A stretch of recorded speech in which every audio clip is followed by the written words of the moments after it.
Accessing library computer data.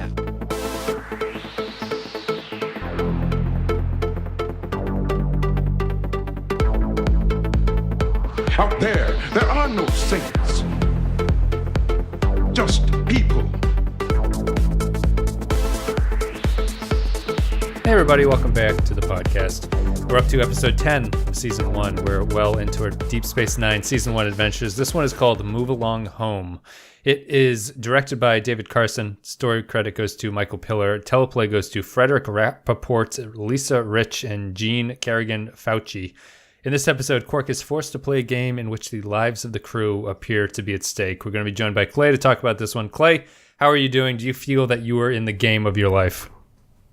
I feel like I'm missing out on the sex ed talk where he tells his son that only children enter through the first chapter. Yeah, we're going to get into Move Along Home, which has been you were requested actually by a listener to do this one. I assume because they thought let me say right now, thank you. Whoever that was, thank you that I had to spend my day watching this episode. This episode's called Move Along Home. It should have been titled Get the Fuck Out of Here. That's do not pass go, I think, is the most gaming appropriate thing. I'm going to play an audio clip. We're going to come back, and we're going to break down Move Along Home. Is the audio clip just going to be like a 40-minute fart noise? Ah! Doctor. Ah! Oh, thank God. Ah! I thought I was having a nightmare. Ah! I couldn't wake up. You two. What was all that yelling?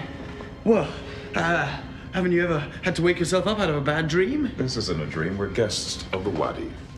What do they want? I don't know yet. I just had a strange run-in with Fallow. He had said something about moving along home. Home? Well, perhaps they're giving us some sort of behavioral test. Like a laboratory rodent who must work his way out of a maze. Behavioral test. Now, wait a minute. There doesn't seem to be any immediate threat, Major. Oh, no, I'm sure all you Starfleet explorers find this absolutely fascinating. But I'm a Bajoran administrator.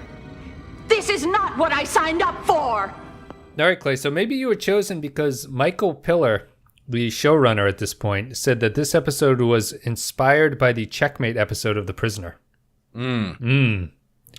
Cool.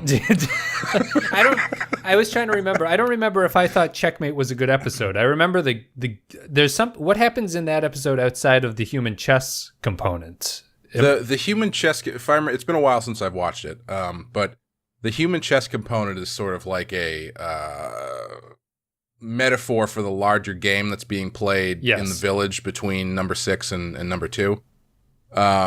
I honestly can't remember the details of the plot, but luckily we have a podcast that covers all of those things called Back in the Village, the Prisoner Podcast. But yeah, I remember liking that one. I can see how maybe they watched that episode of The Prisoner and went, "Hey, we should put them in a game." Yeah, that's really where the influence comes from. Yeah, I mean, I don't remember anyone in The Prisoner.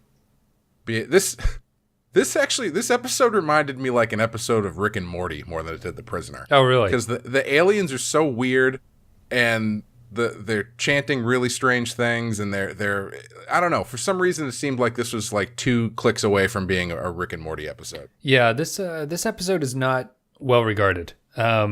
This episode is the worst episode out of all the ones that I've seen so far. I can easily say that. It took like 15 people to write this episode too, yeah, right?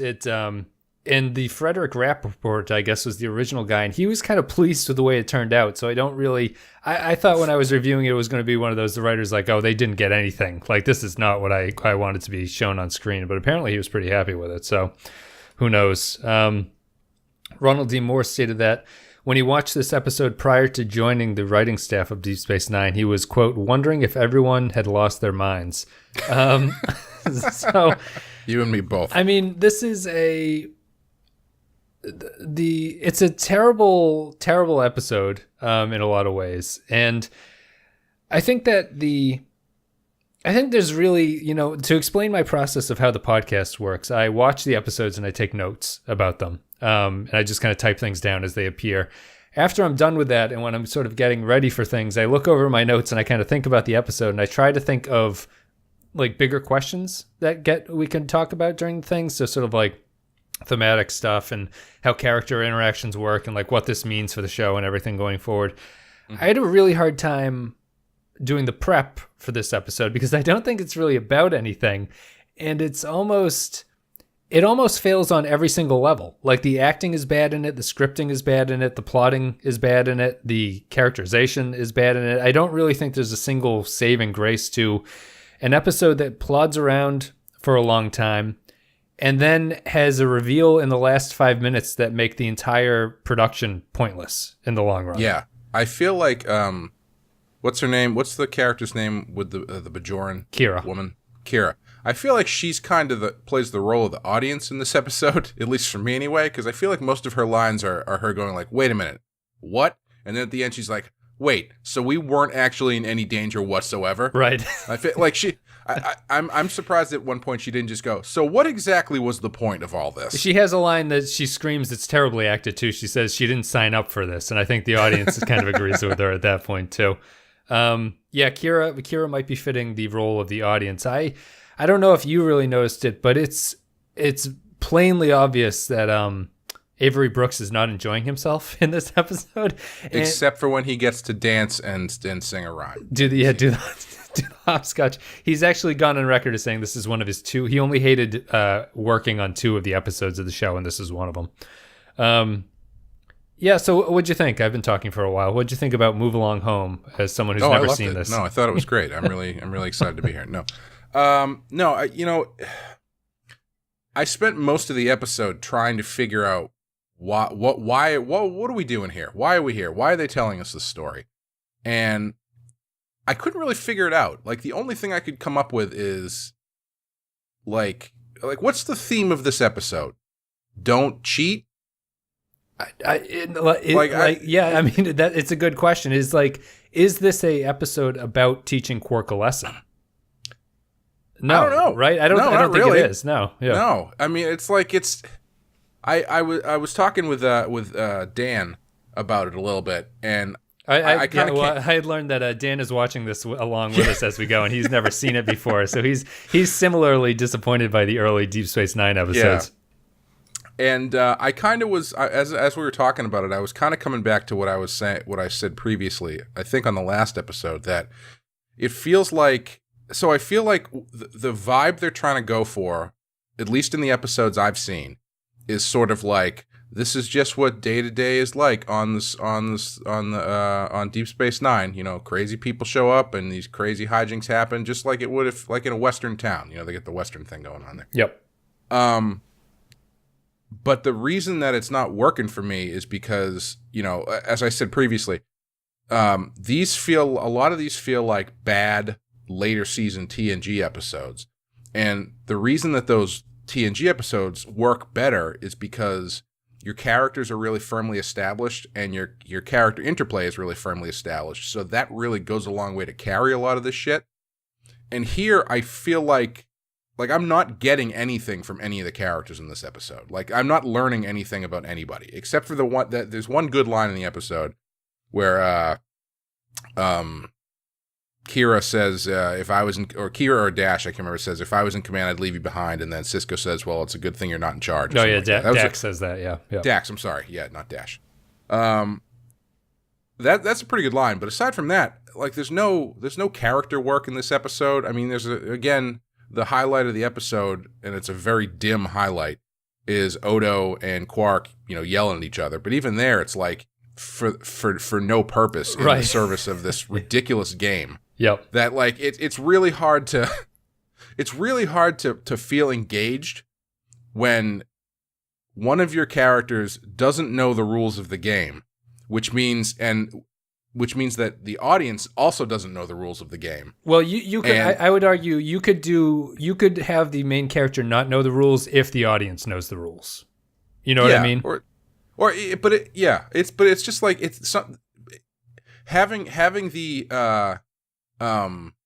so to compare it to the Prisoner episode, the reason why checkmate works is because chess is a known quantity, and checkmate Right. is a known term. It's like there's an inherent understanding of the idea of the game chess.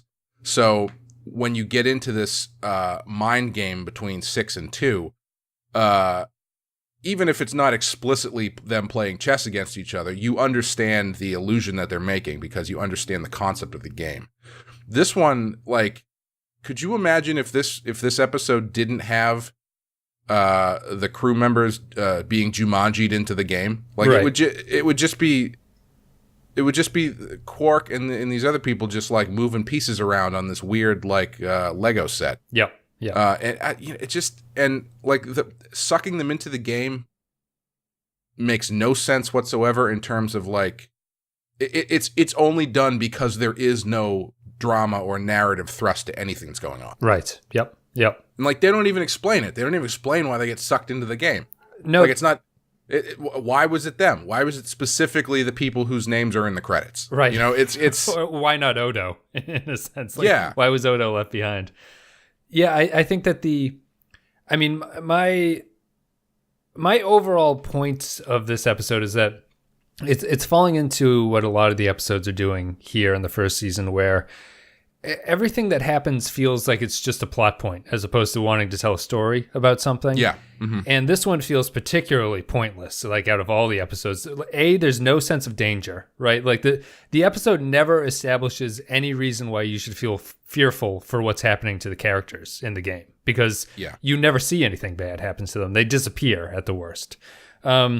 You have no idea what the stakes are because the alien refuses to tell Quark what the point of the game is about. Yeah, like even the fact that they're in the game, I don't even know if he entirely recognize that point. Like there's no does Quark recognize involved. Yeah. Well, they come to that conclusion weirdly. Like Odo has some line about there's 4 people missing, and Quark goes, 4 people. There's 4 pieces in this game board, and he somehow makes the connection that the people are in the game. So I assume that he knows it. I don't think it's ever confirmed. That's like how anytime I open up a board game and there's a piece missing, I assume that piece has come to life. Right, exactly. You're like, hey, this chance stack is not equal to the community chess stack. Something has gone wrong here. But that's... The top hat came to life. That's my sort of general... That's the big theme that I could get from this. Like, there's nothing in this episode matters, and they ultimately flip everything to being totally irrelevant at the very end when they just say, hey, it's a game, don't worry, everyone was fine the entire time. And... you spend the entire episode not realizing what any of the stakes are. Quark is rolling dice that don't tell you what it is. You have to wait for the Wadi guy to say some nonsense word. Yeah. And then it all goes off of that. That was a big problem too, is when they have that thing where like Quark gives that big appeal to Odo about understanding how the game works and to trust a gambler. And then they roll the dice and then it lands at a certain thing. And like everybody involved, including the audience, is like, okay. Did he win? Yeah, is that good? Yeah, exactly. That backfires on him, right? His role was bad. Yeah. So it doesn't even amount to anything. And the other big takeaway I had from it is that the script makes the actors play bad charades, and I understand that acting is all about basically playing some kind of charades.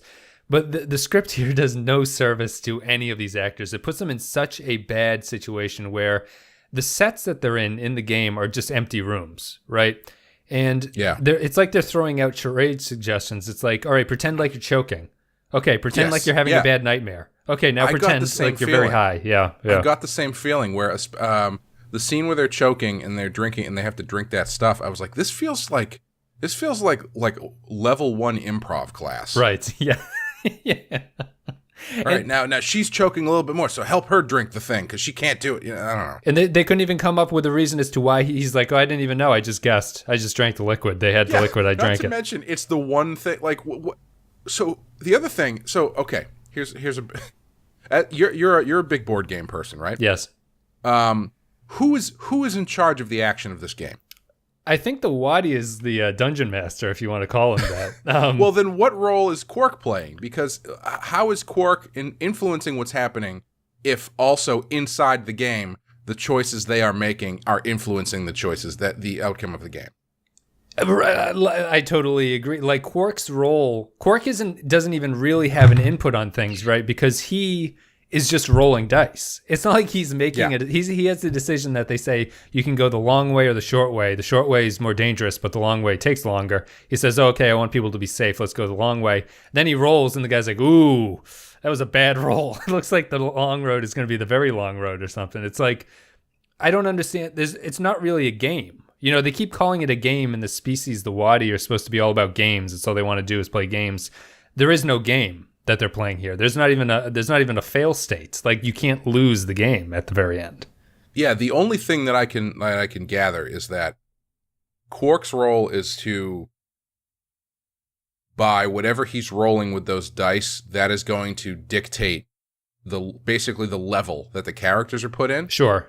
In terms of difficulty, or do you mean just moving down the thing, whatever they call them, chupas or chulos? Yeah, like a little of both, I guess, where sometimes it's level of difficulty, but sometimes if he rolls correctly, he can, use one of the Mario tubes and jump through stages, But even there, it's like it's very undefined. Why doesn't I don't know? It's just not it's not a good device. No, like.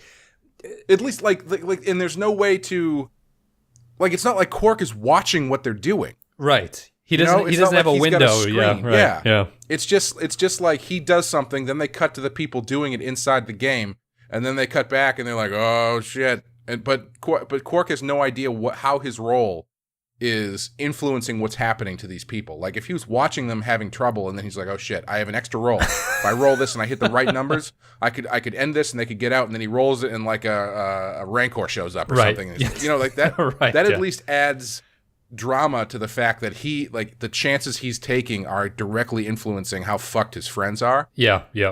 But I have no idea what's going on in this episode. I mean, he even has a thing tying into that point, is where he rolls something and the guy moves a piece and he like knocks it over, and Quark goes, "What does that mean? Why did you knock that over?" And it's like he has no.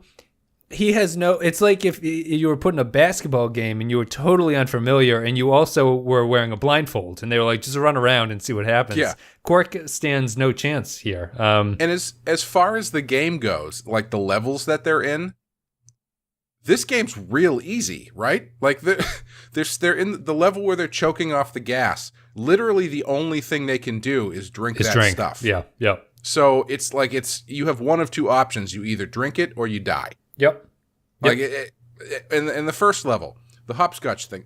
The hopscotch thing is arguably harder than the deadly gas level, because at least you have to like figure out the pattern and what she's doing and how that influences whatever in the gas level. And like the last level is just like falling rocks that you have to like navigate and carry. Like what? And then you fall into the hole, and then it's just over. Yeah, it's fine. You tried. Good job. I don't know, man. I don't like and like what happens. What are the, like you were saying, the stakes? What is at stake, like from a gambling point of view? This game that they're playing. Yep. What is at stake? There's absolutely nothing at stake. Quark believes something is at stake, and it's not even at stake. And I don't know if the Wadi, the aliens, are actually trying to trick him into thinking something's at stake. I don't even think they're trying to trick him. I think they're just not telling people what's going on because they think that they know how the game is played. But like, why would the Wadi play this game by themselves? Right? Like, what kind of game can this be if once you realize what the point of the game is, it's not interesting. There is no game anymore to it. Yeah. So I don't know. And what'd you think of this is the second of two aliens that have come out of the Gamma Quadrant, the Wadi. To me, they look like third-rate magicians playing in Reno, Nevada. Yeah, they're terrible looking. they look really bad. Oh, sorry, go ahead. Well, they have face paint, sort of a Fu Manchu, and just horrible hair, and that's supposed to be an alien that's come in, and we want to make first contact with them. Yeah, they're. I'm not loving the design of this show. Yeah, It feels very much like the worst aspects of TNG, design wise. Like even that game that's designed is really ugly looking, and it's like they're trying too hard to be futuristic or something, and like the clothing that those aliens are wearing are all like, it looks like they're made out of like that silvery balloon material. Yes. Yep. It's just not good. Tinfoil outfits. Yeah. I think episodes like this are what turn me off from this show. Sure. Because it's really boring. I don't know what's going on. Like not because I'm not paying attention, but just like on a structural story level, I don't know what's going on. Yes. Yeah. And I don't know what the point of the story they're telling is. I think that's the thing that's been getting me so far, is this sort of like everyday nature on the station is not grabbing me in terms of why they're telling the stories they're telling. Right. Yep. I think that I think that this episode in particular suffers really from the fact that there is no new series aspect to it. There's, in previous episodes where I've been sort of disappointed by the episode, at least I go, well, there's a couple decent scenes here where we get a character interaction and it's like kind of a new thing, and that goes on, and Cisco and Odo interact and Odo and Quark interact. Here, you don't really get any of that. It's all based around this game, and you're being... The way that they've chosen to run the characters is just really coming up weirdly. Like Bashir is odd in this one. Terry Farrell is not playing Dax very well. Kira is not being played particularly well. Cisco's fine, but it doesn't feel... It puts a lot of burden on Quark and Odo in this episode, and I think they do okay. Yeah.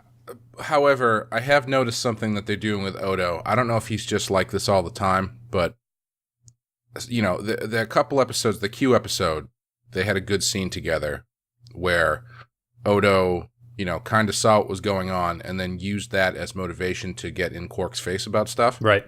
And this episode and the next one, I feel like Odo just is always coming in hot because it works. Sure. But it's not like they're not earning him being pissed off about stuff. It's like his first appearance in the script always says, Odo enters and is clearly upset. Yes. Yep. Odo is always upset. That he is. Okay. That is, well, I feel like they're not really earning it. Okay. I think that's fair. I think that although I guess I don't know. The next episode, I think they do a better job of earning why Odo is angry like that. Yeah. Maybe I'm off base here, because I guess on this one he is kind of he is the one figuring out that people are missing and all that kind of stuff. But I don't know. It seems like they've figured out that the Odo and Quark thing works really well. Yeah, and they end up just backing into it as much as they can. Yes, I'd agree with that. They have a scene in almost every episode so far, and it's kind of hitting the point where they need to evolve their relationship a little bit. Yeah, and they seem very similar, all the scenes that they have. Sure, yeah. At least the ones that I've seen, anyway. Yeah, but scene to scene, you mean, not the characters are similar, but the scenes are the scenes are very similar to each other.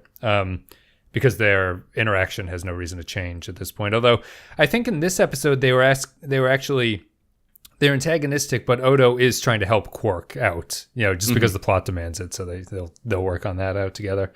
You got the new security guy is in this episode, that lieutenant, and apparently he appeared in The Passenger, which is the episode before this, and apparently in between episodes someone hit him in the head with a brick or something, because he becomes a real doofus in this episode. I don't know how much longer he's around for, but he's much better in The Passenger. He's not really used all that well here. I do like in this episode that, I don't know if they've done it previously to this and I just haven't seen it, but they very clearly lay out that the holodeck is for fucking. Yes. I think they do it in the Nagus too, the next episode. Yeah. They're really laying into, and what do you think about that? I mean, it makes sense to me. I mean, that's how I would monetize a holodeck. Or let me take that back. Not specifically but I mean, like, what else are you going to do in it? How much baseball can you play? 8 out of 10 like, let's put even the most well-intentioned person can only go into the holodeck and like talk to Einstein so many times before you're like, take off your pants, Einstein. Yeah, Or, you know what I mean? It's like, eventually it's going to turn to that, and you're going to be like, oh, okay, all right, I see why this is popular. Yeah, I never, when I was younger watching this, I never really realized how explicit they're making that connection. The holosuites are for prostitution, like AI prostitution. He literally says, when he's trying to sell them on it, Quark literally says, don't you guys have sex on your planet? Yep, yeah. Which is about as explicit as you can get, I guess. He doesn't need to hide anymore or anything like that. Yeah, I mean, I don't have a lot more to say about this episode. I think it's truly terrible. We can talk about the innards of the game. I mean, we've kind of talked about it. It's just an endless stream of hallways. I was kind of impressed that they built all these hallways and rooms. It's probably only one hallway and one room, but they built them anyway, just for this sort of horrible exercise in storytelling. I don't know. It's not particularly. It's not a good episode. It's very bad. I guess the one thing we could kind of get from it is that we're now 2 for 2 in alien races coming from the Gamma Quadrant and not particularly being agreeable people that come in, which is going to be something it'll continue to be a theme. But yeah, that's about it. I think we're going to take a break, play an audio clip. Me and Clay are going to come back, give our final thoughts. We'll read the patron thoughts. We have a lot of patron feedback about this episode, so we'll get through that. We'll be back in a jiffy. You can't ask him to do that. If you do not sacrifice one, all 3 will be lost. I can't. Please. Which player? I don't even know which one is which. Select one to be sacrificed or this game is finished! Fine! Fine! Fine. Fine. I can't do it! I beg of you. A terrible mistake has been made. This is all a misunderstanding. Please. I've learned my lesson. I'll never cheat again. I'll never cheat again. Please. Just don't make me do this. Anything but this. Please. Please. Please. Oh. All right, guys, move along home. We finished it. Episode 10 of season 1 right now. Me and Clay were both pretty unimpressed by this one. Clay, I think you've watched 4 episodes so far. Would you say that was this the worst one you've seen to this point? Yeah. Okay. Yeah. I think I gave because you also gave the Q one a 1. Yeah. I think I kind of followed suit on that. I would retroactively move that to a 2, and this is a hard one. Okay. This is like This is bad. So you wouldn't say the Q is a high one. You would just say that this is such a bad one that this sets the bar for what a 1 can be in the show. I feel like yes. Okay. I feel like there's a couple redeeming elements of the Q episode. This one, it's just like garbage, front to back. Yeah, I agree.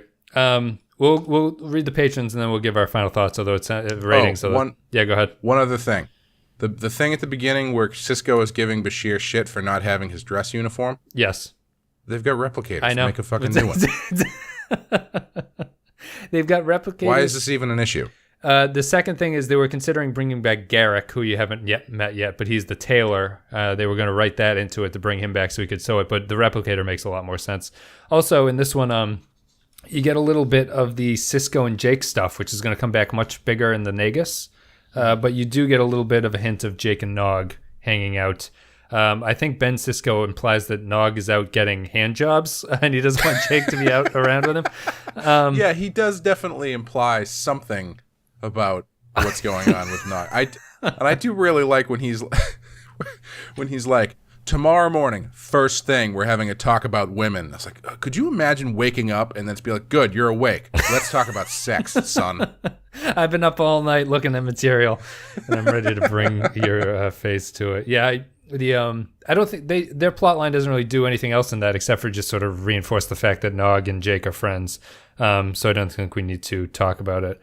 Let's go to patron feedback here. Move along home. We have Mecha Jeff. He writes, move along home. We've met 2 Gamma Quadrant races now, and they are totally indifferent to any form of formal relationships and instead singularly focused on their single racial trait. That's true. And yeah, we talked about that a little bit. That is sort of the theme of the Gamma Quadrant at this point. Holly McLaughlin writes, this one gets a lot of grief, but I like it. It's so rare to get to see badass Starfleet types being silly. Boo. Yeah, boo. I think I disagree with you, Holly. Clay, can you think of if you had to think of an episode, not even of Deep Space Nine, but a Star Trek episode where them being silly was successful, could you think of one? I'm just trying to think. TOS did it effectively, I think, sometimes. I feel, I kept thinking about the Royale when I was thinking about this episode. Yeah. Because the Royale seems like it's sort of similar, but it actually, the characters actually have stuff to do. And it's a mystery you can actually figure out. Yeah, and the silliness is part of the structure of the world that they're in. Yep. And in a way that makes sense and isn't just, what's the wackiest shit we can think of. Sure. So I feel like that one is much more successful than this. Yeah, that's a good point. I should actually the Royale is one of my favorite episodes, so I should have thought that. But yeah, I would say the Royale is the kind of silly that Trek can do well. I cringed during the hopscotch scene in this episode. It is awful. It's I feel so bad for all the actors involved in that one. Immunities, the podcast where America changes overnight fictionally, writes, I like Kira's reaction to the silliness, paraphrasing as, apparently you guys spend all your time playing weird alien games, but I'm from an actual military service. Yeah, Kira is pretty angry in this one, and she's still not being acted particularly well. Ben Douglas writes, I'm not ashamed to admit that Move Along Home is one of my favorite episodes from the season. Okay, maybe I'm a little ashamed. Anyway, I think that it's okay to have an occasional episode that just has fun without high stakes or advancing the meta plot or whatever. Can we give back these people's money? The best part of the episode is during the hopscotch scene where it seems like Avery Brooks is doing his best to hide the fact that he'd really like to murder the screenwriter. I feel like this was kind of, I did a review of the Orville's pilot episode. Did you watch the Orville? I didn't. I was actually going to ask you about that. Is it online? I'll have to check that out. The review, I mean. Yes, it's on Hulu, I would have to assume. But I watched it. I did a review, and a lot of the criticism I got from it was that I'm just not enjoying a fun show. Kind of like that's the you should just it's not supposed to be serious sci-fi or whatever. And I would respond to that point the same as I would respond to Ben's point here, without saying that you can't, I'm not telling you what you can't enjoy about the episode, but the reason I don't enjoy episodes like this is because I don't think they're very fun. There's nothing to me, the silliness here is so pointless and not fun, where, like you were saying, the Royale is a good example of a fun that I can enjoy. This feels totally detached from any kind of fun, along the same way that the Orville felt detached from being fun. It wasn't, I'm not being overly negative because it's not fitting to into a comedy box or something, but it's not succeeding at what it's trying to do.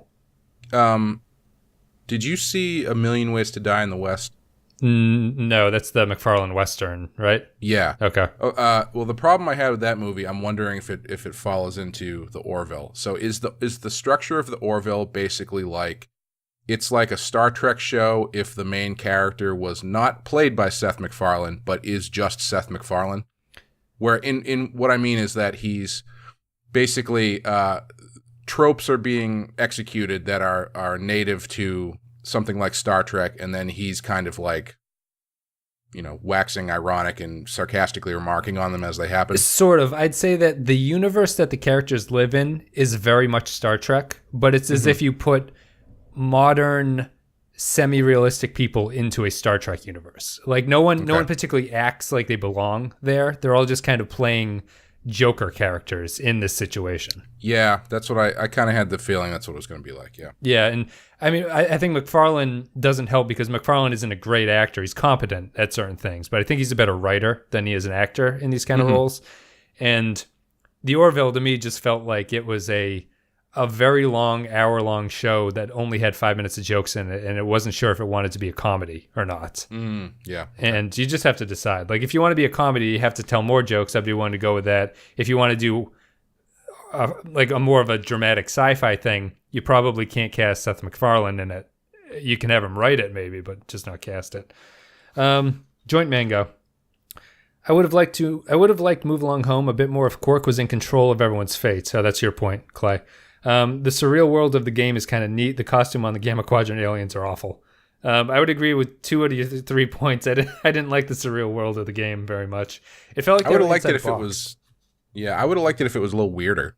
Sure. I mean, it's kind of feels like first draft weirdness. Right. Yeah. It felt kind of like a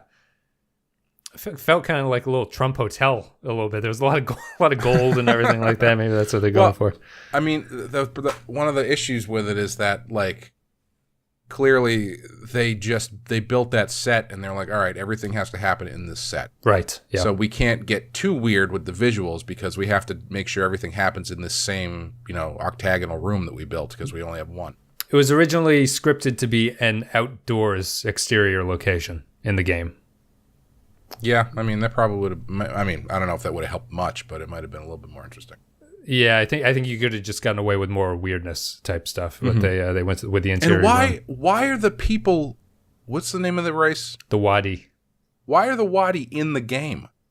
I don't know. Are those real Wadi or are those fake Wadi? Know. Yeah. I don't know. Listen, I know a fake Wadi when I see one. You can tell by their tinseled clothing. Yeah, but like, why are they there? Like, every time they level up, and he's being like, "Chap 3." Yeah. What? I don't know. Chap 3. I can't even remember the term. Chapu or chap, something like that. Yeah. Eric McGowan writes, "Move along home. A silly and mediocre episode made worse by a twist ending that makes everything that came before it utterly pointless. The episode introduces a new race of aliens to pull a snafu in the audience and then disappear forever. It only serves to make the episode weaker." I agree with that, Eric. I think we're on the level here. Stephen Cobb writes, "Impressive level of sarcasm from Odo to the new Starfleet guy." That's true. Yeah, Odo doesn't particularly like that guy. He doesn't suffer fools gladly. Kyle Barrett writes, "An episode you can have fun with despite or maybe because of its bizarre nature, utter stupidity, and poor acting. Early Deep Space Nine is about getting to know the characters rather than the plot, but any character work is meaningless here, except maybe for Quark, who has a few good lines. You were here for the groveling. Having said that, I would be down for a sequel episode. The fact that Move Along Home 2, Electric Boogaloo, I would have said Move Along Home Alone 2, Electric Boogaloo, didn't happen was a missed opportunity. I don't need to see a sequel to this episode." Okay, so I would be interested in a sequel if I had any idea what this alien race was like as a race. Sure. Like, you learn nothing about these people. Except for the fact that they have stuff that... There was one interesting idea that that was in this episode. Well, they like games. You do know that. That's the... Yeah, okay, sure. If it turns into like Mojo... Did you ever read X-Men comics in the 90s? Yep. Are you familiar with Mojo World? I know Mojo. I'm not sure I know about Mojo World. Mojo World is basically... It's this other planet where the entire planet is like one giant like death game. Oh, sure. So if it was something like that, where it's like, oh, well, they get sucked into their home planet and the entire thing is a giant death game, well, that'd be kind of interesting, maybe. But they had one idea that I thought was kind of interesting, which was right at the beginning when they show up, if you are dealing with races who have no contact with each other ever, and you put them into a gambling or monetary based situation, right? How do you deal with the fact that the stuff they have is meaningless to you? Yeah, well, you mean like when he pulls the gems out? Yeah, he's got those like breadsticks, the breadsticks from the Olive Garden, which are very rare. Yeah, and a glass of Nestea. Yep. Which are supposedly super rare, but obviously Quark doesn't know what they are, so who cares? Right, exactly. That's kind of an interesting concept. I don't think you can build an entire story out of that, but it's an interesting thing I was thinking about given the setting of this show. I feel like you're probably going to run into that more often than not if you're dealing with like new races and stuff. Well, it's the same thing with in Q-less, right? When Vash comes back and she brings those relics from the Gamma Quadrant to the Alpha Quadrant. The appraiser is somehow able to appraise the value of the items. Yeah. Like he shouldn't know anything about this. So she could be giving him the most common thing that she's ever found, and he's say, "Oh, this is a fantastic, rare new treat for me." Yeah, exactly. Yeah, but I mean, so like if there was any more information given about what this race was like, or why we would want to see them again, sure, why not? I'll give it a shot. Sure. But otherwise, no. Yeah, and it's funny. Even Cisco, like there are multiple characters in this show that like I feel like they echo, if not the people who are watching it, but the people who are writing it, like even subconsciously. Because even Cisco at the beginning, he's like, "Man, I just watched this for like 6 hours and it is so boring. Right. I'm just gonna go." After they do the long pan of all the empty glasses in front of him that he's been sitting there enjoying. Yeah. No, I know that's I think we're getting an insight into the production team and with all that stuff. Last comment. And I will say, as far as that goes, I don't think he sells that as well as Patrick Stewart does. Patrick Stewart was really good at selling like exasperation, but like realizing that he has to be diplomatic, but he's still like he was really good at that. I don't know if Sisko really gets that across as well. Sure. Do you think that that's a weakness of the acting, or do you think it's just a characterization difference at this point, or do you think it's both that they could play? I mean, into? Yeah, I guess it could be both. Yeah. Depends on how they play it. I mean, it's just a tiny thing. Yeah. No, I agree with that, though. Last comment, Anthony Alvarado. Move Along Home is probably the only first season episode that I have a memory of since it aired. Not because it's particularly good, but because of the hopscotch scene. I went back and watched this episode and I laughed about how done with this Brooks is doing that little chant and motions. The others don't look too thrilled either. It also reminds me of the TOS episodes like Arena, where you've said that we check in from time to see what everyone else is doing. He means by that the episodes where one character is stuck on a planet and the rest are kind of monitoring him from above. I didn't get too much of that here because I felt like Quark and Odo were important enough to what's going on that we needed to check in with them every once in a while. Yeah. Not that what they were doing was interesting, but we still needed to check in. At least they learned a few lessons and the characters are doing something. Quark is, he mentions it here. At least the characters are doing something. Quark is playing the game and Odo is looking for everybody. Yeah, I don't disagree with any of that. I'm going to give this one a 1 out of 5. This is the worst episode that I've seen in the first season so far. Clay, are you going to agree with that? I would agree with that. Yeah, it's a 1 out of 5. It's really, really terrible. It's unfortunate. It's unfortunate in the sense that, you should just have a better grasp of things by this point. And these are not people who have never worked on Star Trek before. So it's odd that this is where things end up. But yeah. Why did it take 8 people to write this episode? Like, is it a matter of like they just could never find it or something? Why are there so many names on this episode? It feels to me like it came in. It seems like a story that would originate from a pitch, and then a writer takes a stab at it, and then someone else fixes it, and then someone does a final draft. Like it feels to me that the original pitch was not what the script became eventually, but everyone still gets credit for their little part that they put into it. Yeah. And obviously no one really succeeded in making the idea work in the long run. But yeah, that's about it. Move Along Home. I'm going to give it a 1 out of 5. Clay gives it a 1 out of 5. Bad episode. Very unfortunate. Thank you, patrons, for all the feedback. You know what's really good? Best of Both Worlds Part 1. Yeah. You want to just talk about that one for a while? I actually, I'm doing a top 10 TNG episode video, and I've been thinking a lot about that. That kind of a thing, but yeah, not that we're going to start talking about Best of Both Worlds, but Best of Both Worlds is an example of a good Star Trek episode. I guess it's a long-winded way to say that. Best of Both Worlds is pretty awesome, guys. If you're enjoying the show, you can check us out on social media. All the links are in the video description or in the podcast blurb. Go to patreon.com/the Pensky File if you want to support the show. A couple dollars, you get extra stuff, you get extra podcasts, you can feed back all the information as people did in this episode. You gave us some things to read on the podcast about what you guys thought of the show. All that stuff. Patreon.com/the Pensky File. And obviously, I was just joking. We love your money. We don't want to give it back just because you like this episode. And the high tier patron supporters get thank you from everyone here for supporting the show. Stephen Cobb, Ben Douglas, Tactile Bear, Kyle Barrett, Joint Mango, Vincent Adultman, Doug Valkamp, Tarek Latif, and Magpie's Nest Productions. Guys, thank you very much for supporting the show. It means a lot. Helps everything get done. And we'll be moving on. You guys have Demolition Man and Star Trek predictions coming out soon for the Patreon podcast. So, that's about it. Clay, thanks for coming on.